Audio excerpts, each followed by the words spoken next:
نگہبان رقیب کے معنی ہیں علیم و حفیظ، یعنی ہر شے کی حالت سے بخوبی واقف اور اس کا نگہبان۔ پس جو ذات کسی شے کی ایسی نگہبان ہو کہ اس سے کسی وقت بھی غافل نہ ہو اور اس پر لازمی طور سے ہمیشہ نظر رکھے، اس کو رقیب کہتے ہیں۔ یہ اسم قرآن پاک میں صرف 4 بار آیا ہے، چنانچہ ایک مقام پر ارشاد باری تعالیٰ ہے ان اللہ کان علیکم رقیبا، بے شک اللہ تم پر نگہبان ہے۔ ناظرین کرام، آج UN انٹرنیشنل ڈے منایا جاتا ہے ہر سال 20 جولائی کو، انٹرنیشنل مون ڈے۔ ہم نے اس اعتبار سے آج اس کا نام سورۃ القمر جو ہے اس کے تفسیری معارف رکھا ہے۔ قرآن حکیم کی یہ بڑی اہم سورہ مبارکہ ہے جس کا پڑھنے والا جو ہے قیامت کے روز اس کا جو چہرہ ہے وہ 14ویں رات کے چاند کی طرح ہوگا۔ اس سورہ مبارکہ میں بے شمار معجزات ہیں، اور ایک بات میں عرض کر دوں کہ رحمت کونین صلی اللہ علیہ وسلم کی ساری حیات پاک کا ہر لمحہ معجزہ ہے۔ اہل نظر، اہل محبت کی نظر میں تو رسول اللہ کی ساری حیات جو ہے وہ معجزات سے بھرپور ہے۔ حسن یوسف دم عیسیٰ ید بیضا داری، آنچ خوباں ہمہ دارد تو تنہا داری۔ تو رحمت کونین صلی اللہ علیہ وسلم کے معجزات میں سے ایک شق القمر کا معجزہ ہے، اس کا بھی اس میں ذکر ہوا ہے۔ اسی طرح جو کفار مکہ تھے وہ کہتے تھے ہمیں معجزہ دکھاؤ، آپ صلی اللہ علیہ وسلم نے معجزہ دکھایا، وہاں کون کفار میں سے حاضر تھے، پھر انہوں نے کیا ہرزہ سرائی بعد میں کی، ایمان سے وہ محروم تھے، ازلی بدبخت تھے، اس لیے معجزہ دیکھ کے بھی ایمان نہ لائے۔ اسی طرح اس سورہ مبارکہ میں جناب لوط علیہ السلام کی جنہوں نے تکذیب کی تھی ان پہ کیسا عذاب آیا تھا، اس کی تفصیلات عاد و سمود کی قوموں پہ اور لوط علیہ السلام کی قوم پہ، ان کی امت پہ کیسے کیسے عذاب آئے۔ اسی طرح آل فرعون جو تھے ان کے قصہ اس میں بیان ہوا ہے، اور پھر اللہ تعالیٰ نے بتایا کہ مجرموں کو کیا قیامت کے روز سزا ملے گی جو انبیاء کرام کو جھٹلاتے ہیں، اور پھر متقیوں نیک لوگوں کو کیا کیا بدلے، کیا جنت میں ان کے مقامات ہوں گے۔ یہ تفصیلات آج ساری میرے اسکالر حضرات بیان کریں گے، میں نے صرف ایک واقعہ اس میں بیان کرنا ہے۔ اور آج میں صبح اتفاق سے پیر فضل صاحب گجراتی رحمۃ اللہ علیہ کی جو کلیات تھے وہ میرے سامنے آ گئے، اور اس میں سے ایک شعر مجھے بڑا پسند آیا، اور آج کے ہمارے موضوع کے اعتبار سے پیر صاحب نے لکھا، پنجابی میں نعت ہے ان کی جس کا ایک شعر سے پڑھ رہا ہوں۔ چہرہ ماہ کنان دا ویکھ کے تے ماہ وشا نے انگلیاں چیر لیاں، او دی ایک انگشت دا ویکھ جلوہ سینے چاک کر لین مہتاب ورگے۔ تو چاند نے کس طرح اپنا جو تھا سینہ وہ چاک کر لیا رحمت کونین صلی اللہ علیہ وسلم کی انگلی کے ایک اشارے سے۔ واقعہ جو مجھے بیان کرنا ہے اس کو ڈاکٹر عبدالقدیر ہمارے جو مشہور سائنٹسٹ تھے، اللہ تعالیٰ ان کو کربر کر جنت عطا فرمائے، انہوں نے بھی یہ واقعہ جنگ اخبار میں بھی لکھا تھا۔ اس کے علاوہ بعض کتب جو تھی وہ بھی میری نظر سے گزرے، پھر خاص طور پہ سید سلیمان ندوی صاحب نے بھی اس کے بارے میں اشارہ کیا ہے خطبات مدراس میں، اور انڈیا کے اخبارات جو 1948 کے تھے اور اس سے پہلے کے بھی، ان میں بھی یہ واقعہ ملتا ہے کہ راجہ بھوج پال جو تھے یہ مالابار کے راجہ تھا، اور جس دن رحمت کونین صلی اللہ علیہ وسلم نے منا کی وادی میں یہ جو تھا اس دن یہ معجزہ 14ویں رات کا چاند اپنی آب و تاب کے ساتھ تھا، اور وہ کفار جو تھے ابو جہل، ولید، عاص، اسود اور نضر بن حارث یہ موجود تھے، اور انہوں نے کہا کہ آپ ہمیں کوئی معجزہ دکھائیں اور یہ چاند جو ہے اس کو آپ اس کے ٹکڑے کر کے دکھائیں۔ تو سید عالمین صلی اللہ علیہ وسلم نے اللہ کی اذن سے چاند کی طرف جب اپنی انگشت مبارک اٹھائی تو چاند 2 ٹکڑے ہو گیا۔ حدیث میں اس کا ذکر ہے کہ غار حرا کے ایک طرف ایک ٹکڑا چلا گیا اور ایک دوسری طرف چلا گیا، پھر وہ جڑ گیا۔ اس وقت جو راجہ بھوج پال تھا مالابار کا راجہ، یہ اپنے پورے خاندان کے ساتھ 14ویں رات کا جو چاند تھا اس کی نظارہ کر رہا تھا بیٹھا ہوا سمندر کے کنارے، اور اس نے وہ جب دیکھا تو یہ بڑا حیران ہوا، اس نے سمجھا شاید میری آنکھوں کو بھی دھوکہ ہوا ہے، تو اس نے اپنے سارے خاندان والوں سے پوچھا کہ یہ جو میں نے دیکھا ہے یہ چاند واقعی 2 ٹکڑے ہوا ہے؟ انہوں نے کہا بالکل ہوا ہے۔ انہوں نے کہا پھر جڑ گیا؟ انہوں نے کہا جڑ گیا۔ صبح راجہ نے اپنا جو تھا دربار لگایا، اس نے سارے جوتشی جو تھے، پنڈت جو تھے اور سارے جو تھے نجومی یہ سارے اکٹھے کیے۔ اس نے کہا کل رات یہ واقعہ ہوا ہے، اس کے بارے میں مجھے حساب لگا کے بتاؤ۔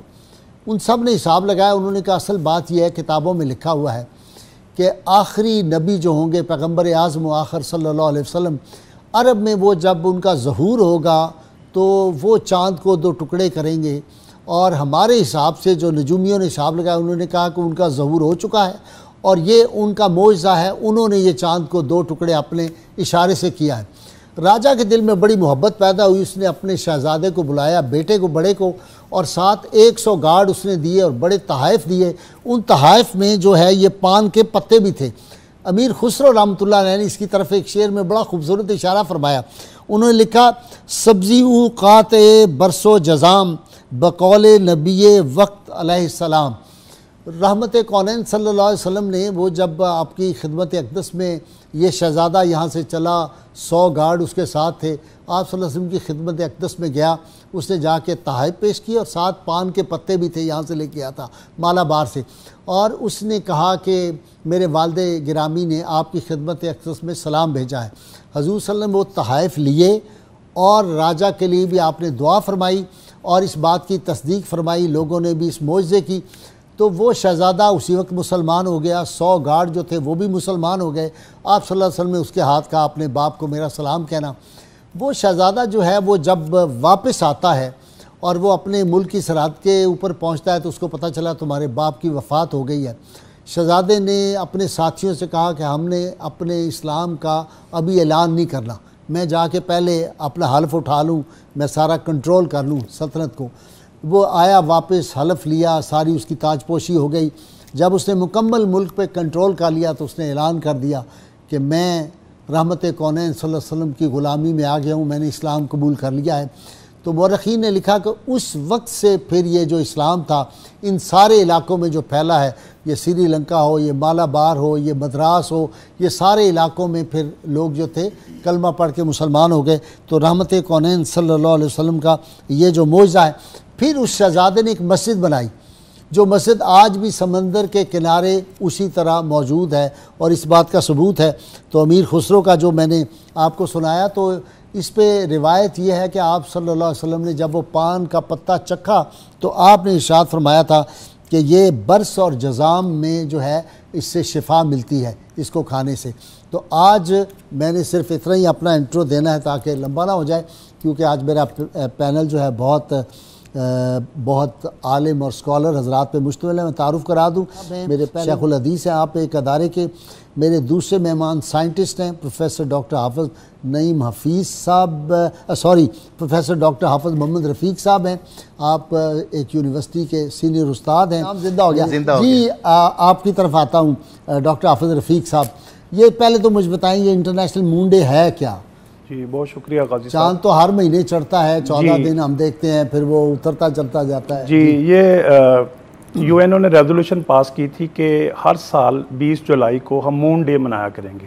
کب یہ پاس کیا تھا ریزولوشن؟ یہ کوئی کچھ سال پہلے؟ ہاں جی، تو آج سے 53 سال پہلے، تقریباً 53 سال پہلے 20 جولائی 1969 کو اپولو 11 یعنی اپولو 11 کے ذریعے جو ناسا کی رپورٹ کے مطابق 3 ایسٹروناٹ جو ہے وہ اس خلائی مشن پہ گئے تھے، اور 2 جو ہے وہ چاند کی سطح کے اوپر اترے تھے، نیل آرمسٹرانگ اور بز ایلڈرن، اور تیسرے جو تھے وہ چکر لگاتے رہے تھے جن کا نام مائیکل کولن تھا۔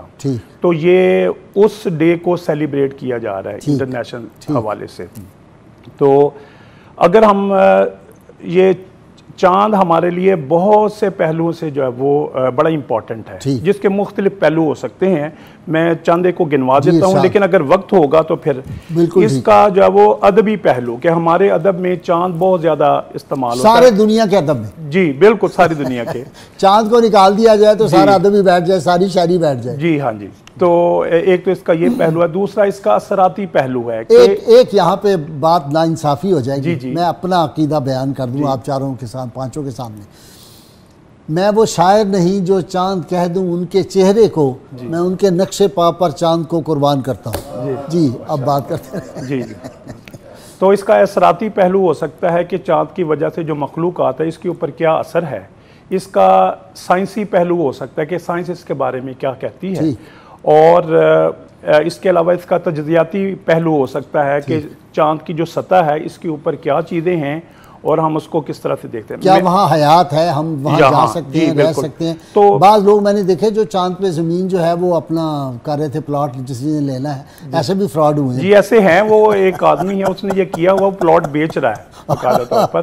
بڑے لوگ. تو میں اس میں اپنے شق القمر کا جو ہے وہ پہلے بتائیں کہ چاند جو ہے یہ بڑا ہے زمین سے, سورج سے, کیا ہے اس کی؟ جی یہ دیکھیں یہ سپیس ہے, یہ جو فضا ہے جہاں پر ہوا ہو اس سپیس کو ہم فضا کہتے ہیں. ٹھیک ہے. اگر ہم زمین سے بہت اوپر چلے جائیں جہاں پہ ہوا ختم ہو جاتی ہے وہ بھی سپیس ہے, لیکن وہاں پہ ویکیوم ہے. ٹھیک ہے. اس ویکیوم کے اندر, اس سپیس کے اندر اللہ تعالیٰ نے یہ جو اجرام فلکی بنائے ہوئے ہیں یہ تیر رہے ہیں. اچھا. زمین بھی ہے, چاند بھی ہے, سورج بھی ہے, بلیک ہولز بھی ہیں, اس طرح سے اور بہت سارے اجرام فلکی ہیں.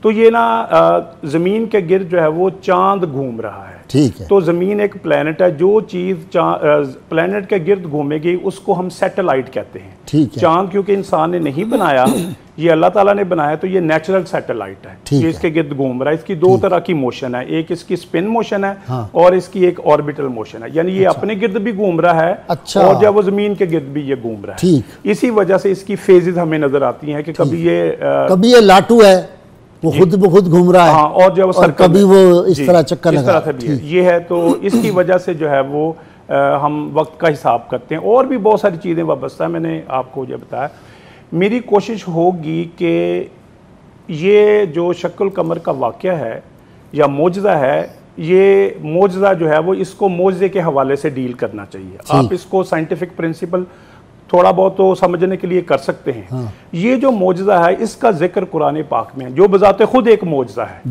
وہ ایک معجزہ ہوا اور ختم ہو گیا, لیکن یہ جو معجزہ ہے یہ قیامت تک ہے. اس کی مثال ہم نہیں لا سکتے, اس کی کوئی بھی صورت جو ہے وہ ہم نہیں بنا سکتے.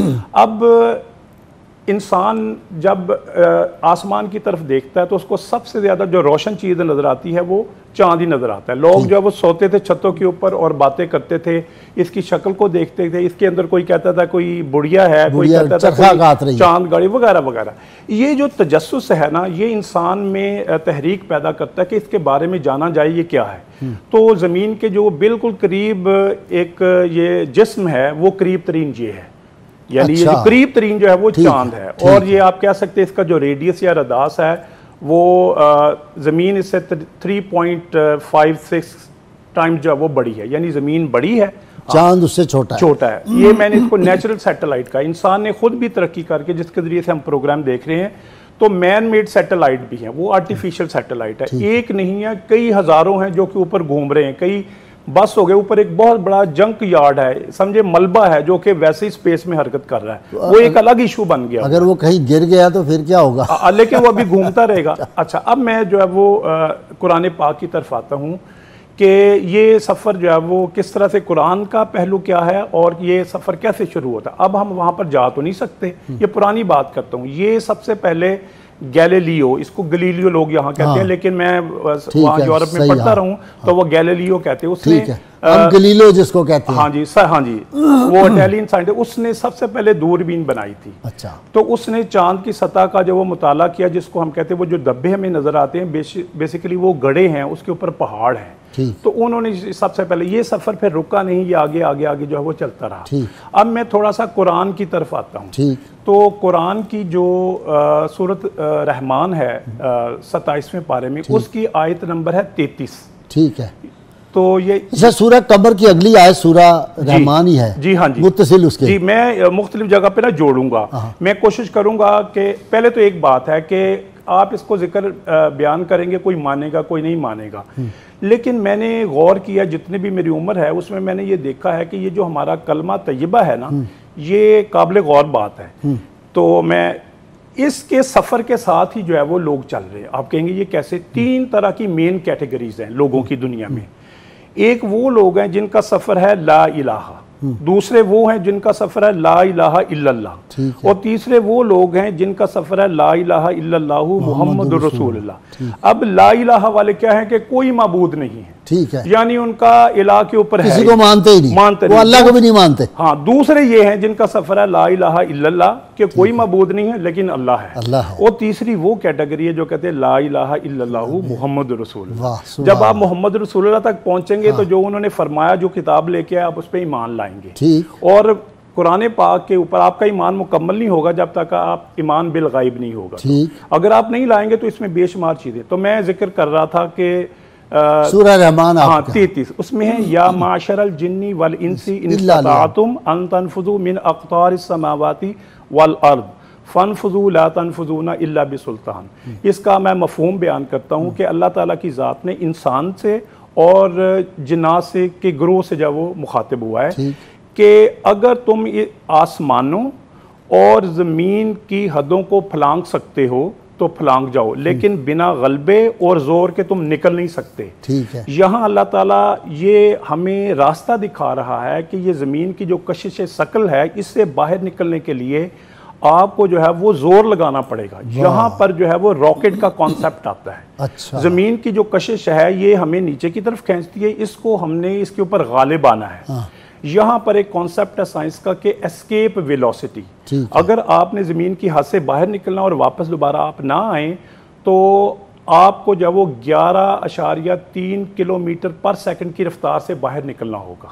تو یہ آپ کیسے حاصل کریں گے؟ یہ آپ راکٹس کے ذریعے سے کریں گے. یہ تو ایک بات ہوگی. اب یہ جو معجزہ ہے کوئی مانے گا یا نہیں مانے گا، لیکن سورۃ انشقاق ہے اس میں مختلف میں نے تراجم دیکھے ہیں جس میں ہے لَتَرْكَبُنَّ طَبَقًا عَنْ طَبَقٍ. پیچھے جو ہے وہ چاند کا ہی سلسلہ چل رہا ہے. فلا اقسم بالشفق واللیل وما وسق والقمر اذا اتسق کہ چاند کی قسم کھائی ہے، رات کی قسم کھائی ہے. اور آگے جو ہے وہ لَتَرْكَبُنَّ طَبَقًا عَنْ طَبَقٍ. یہ جو ورڈ ہے طبق، اس کے مختلف میننگ ہے. طبق جو ہے وہ اگر عربی میں دیکھے تو اس کا مطلب ہے کہ یہ تھالی یا پلیٹ کو کہتے ہیں، ریجن کو بھی کہتے ہیں اور ورڈ کو بھی کہتے ہیں. یہ گریویٹیشنل فیلڈ کو بھی کہتے ہیں، جس میں یہ ہے کہ تم ایک طبق سے دوسرے طبق پر جاؤ گے. فَمَا لَهُمْ لَا يُؤْمِنُونَ اور تمہیں کیا ہو گیا ہے کہ ایمان نہیں لاتے. تو یہ جو ہے وہ اس کی طرف اشارہ ہے. اور یہ بات ہے کہ میں تو اس طرح سے یقین کرتا ہوں اس پہ کہ کیونکہ یہ جو معجزہ ہے شق القمر کا، اس کو کس نے کنفرم کرنا ہے؟ جو اس پہ جائیں گے، جو کہتے ہیں کہ نہیں گئے، کیونکہ اعتراضات بھی وہ کہتے ہیں چاند پہ گئے نہیں، ایسے اسٹوڈیو میں بنائی ہے. میں کہتا ہوں کہ وہ گئے ہیں، لیکن اگر وہ نہیں گئے تو اب چلے جائیں گے، کیونکہ یہ جو معجزہ ہے اس کی تصدیق کنہوں نے کرنی ہے؟ جن کے پاس ریسورسز ہیں. تو اس طرح سے جو ہے وہ یہ مون کے اوپر جو ہے وہ لینڈنگ ہوگی. اور وہاں انسانی ویسے کوئی آثار پائے جاتے ہیں؟ بندہ رہ سکتا ہے زندہ نہیں، ایسے آثار کوئی نہیں ہے. پانی بھی کہتے ہیں نہیں. جی ہاں جی، لیکن کچھ ایسی رپورٹس جو وہ آتی ہیں تو وہ رپورٹس بتاتی کہ کسی جگہ پہ جو ہے وہ شواہد ملے ہیں. تو نہ بھی ہو، ہم نے جب وہ اسپیس اسٹیشن بنا لے، یہاں سے چیزیں وہاں لے جائیں گے، وہاں سے آگے لے جائیں گے. تو یہ آگے کوشش ہو رہی ہے کہ انسان کو اس جگہ پہ جو ہے وہ پہنچایا جا سکے. تو یہ جو ہے وہ اس طرح سے سفر جو ہے وہ میں دوبارہ آپ کے پاس آتا ہوں. میں نا اور کچھ انفارمیشن ایڈ کرنا چاہتا ہوں. یہ جو شق القمر کا واقعہ جو معجزہ ہوا ہے یہ اس وقت تک کنفرم نہیں ہو سکتا کہ جب تک یہ چاند کی پوری سرفیس کو ایکسپلور نہ کر لیں. لیکن یہ نا کوشش جاری و ساری ہے. کیسے؟ اب یہ جب گئے تھے چاند پہ تو یہ تھے ایک حصے پہ گئے تھے. جی ہاں جی. کہا جا سکتا ہے کہ یہ 10 میل 20 میل 50 میل گئے ہوں گے. تو اگر وہ زمین سے بڑا ہے، چھوٹا ہے، زمین سے چھوٹا بھی ہے، ویسے کافی بڑا ہے، کافی بڑا ہے، تو سارے کو تو اتنی دیر میں دیکھ نہیں کر سکتے. ہاں جی، میں عرض کرنا چاہتا ہوں. اب یہ دیکھیں، اب جو ہمیں چاند نظر آتا ہے، ہمیشہ سے آپ بھی بچپن سے اس کو دیکھ رہے ہیں، ہمیں اس کی ایک ہی امیج نظر آتی ہے. اصل میں یہ گھوم رہا ہے. اس کی جو ہے وہ زمین کے ساتھ لاکنگ ہے. کیسے کہ جیسے یہ چاند ہو اور یہ زمین ہو، یہ اگر گھومتا ہے تو زمین بھی ایسے گھوم جاتی ہے. تو اس وجہ سے ہمیں اس کا ایک ہی حصہ نظر آتا ہے. ابھی تک جو یہ اپولو 11 مشن ہو گیا یا رشیا نے جو کوشش کی، یہ اس طرف کی ہے، اس کے پچھلے حصے کی طرف نہیں گئے. لیکن 2019 میں چائنا نے چینگ 4 مشن بھیجا تھا اور وہاں پہ کوئی آدمی نہیں گیا. انہوں نے اپنے پروب کو چاند کی دوسری طرف اتار دیا ہے. انڈیا نے بھی کوشش کی لیکن ان کا فیل ہو گیا، وہ نہیں پہنچ سکے. تو یہ ہے کہ چاند کی سطح کو ہر طرح سے ایکسپلور کیا جا رہا ہے. اچھا، ادھر جب گئے چائنا والے تو انہوں نے کچھ نئی بات کوئی بتائی ہے؟ لیکن وہ امیجز آ رہی ہیں. جب کوئی بھی چیز امیج یا جو چیزیں آتی ہیں اس کے اوپر جو ہے وہ پھر سٹڈی ہوتی ہے. سائنٹسٹ کو اینالائز کرتے ہیں، دیکھتے ہیں کہ یہ کیا چیز ہے، یہ کیا چیز ہے. تو ابھی ریسرچ جاری ہے. جو بھی اس کی فائنڈنگز ہوں گی وہ پھر جو ہے وہ اس کو جو ہے وہ بتائیں گے. میں اس کے ساتھ اور ذکر کرنا چاہتا ہوں کہ صرف یہ تو اب سائنس اس قدر آگے چلی گئی ہے کہ بلیک ہولز کے بارے میں جو ہے وہ بلیک ہول ایسے ستارے ہیں جو کہ دوسرے ستاروں کو ہڑپ کر لیتے ہیں، کھا جاتے ہیں، جی کھا جاتے ہیں، اور ان کی اور ہماری زمین سے کتنے بڑے ہوں گے وہ جن کو کھا جاتے ہیں، گنا بڑے، اور وہ جو ہے وہ ایون ان کی جو کشش ثقل ہے وہ اتنی پاورفل ہے کہ لائٹ کو بھی وہ واپس لے لیتے ہیں، یعنی کسی چیز کو خارج نہیں ہونے دیتے۔ آپ یہاں پر بیٹھے کوئی چیز کو پھینکیں نیچے آ جائے گی، لیکن اگر آپ ٹارچ اس طرح سے کریں تو لائٹ واپس نہیں آئے گی۔ تو وہ تو پاکستانی حکمرانوں کی طرح ہوں گے، جس طرح پاکستان کے حکمران جو مال آ جاتا ہے پھر وہ واپس جاتا ہے۔ ہاں جی، تو یہ جو ہے وہ 1971 میں اس کو وہ بلیک ہول ہے، یہ بلیک مین ہے۔ جی اب میں بتاتا ہوں کہ بہت ساری قرآن کی آیات جو ہے وہ سمجھ میں نہیں آتی تھی۔ سورت واقعہ میں ہے فَلَا أُقْسِمُ بِمَوَاقِعِ النُّجُومِ وَإِنَّهُ لَقَسَمٌ لَّوْ تَعْلَمُونَ عَظِيمٌ، کہ اب میں قسم کھاتا ہوں اس جگہ کی جہاں پر ستارے گرتے ہیں، اگر تم سمجھو تو یہ بہت بڑی قسم ہے۔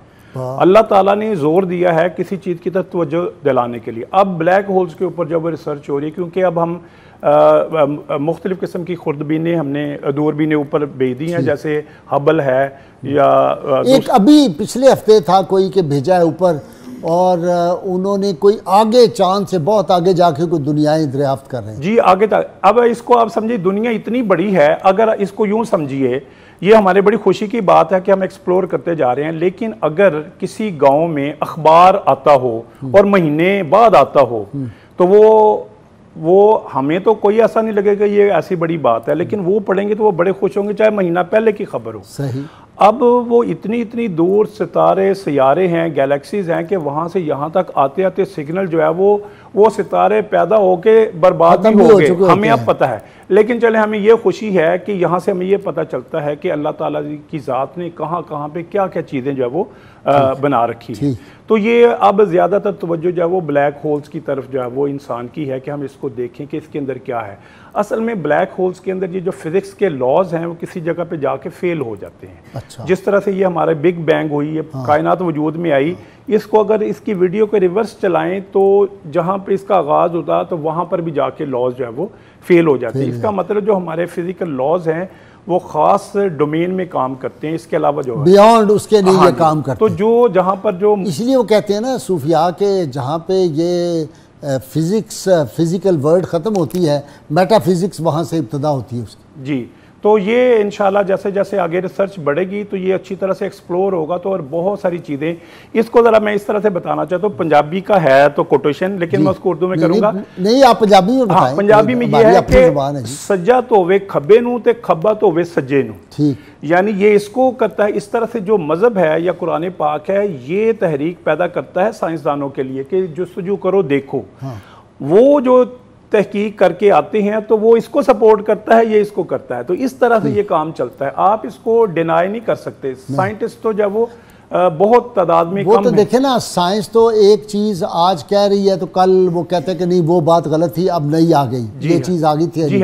لیکن قرآن الٹیمیٹ صداقت ہے، الٹیمیٹ ٹروتھ ہے، حتمی صداقت ہے۔ اس لیے سائنس جتنی بھی ترقی کرتی چلی جائے، اگر وہ قرآن کے مطابق ہے تو وہ ٹھیک ہے، اگر نہیں ہے تو مزید ریسرچ کرے، چونکہ یہ تو ٹھیک ہی ہے، اس نے تو غلط ہونا ہی۔ لیکن میں یہاں پر بتانا چاہتا ہوں کیونکہ کچھ سائنس پڑھنے والے کچھ اعتراض بھی کرتے ہیں، جو ٹیکسٹ لکھا ہو نا عربی کا اس میں کوئی جھول نہیں ہے، کوئی ایسی چیز ہے، لیکن جو اس کا ترجمہ کر رہا ہے، معنی جو ہے جو ترجمہ کر رہا ہے وہ معنی بیان کر رہا ہے۔ دیکھیں لینگویج ایک دوسرے کے بالکل برابر نہیں ہوتی، ایکویلنٹ ریپلیس نہیں کر سکتے۔ ہو سکتا ہے ترجمہ کرنے والا اس کا تھوڑا سا کم کر دے یا زیادہ کر دے، تو اس طرح سے جو ہے۔ ڈاکٹر صاحب بہت شکریہ آپ کا، چونکہ ہمارے پروگرام کا وقت بہت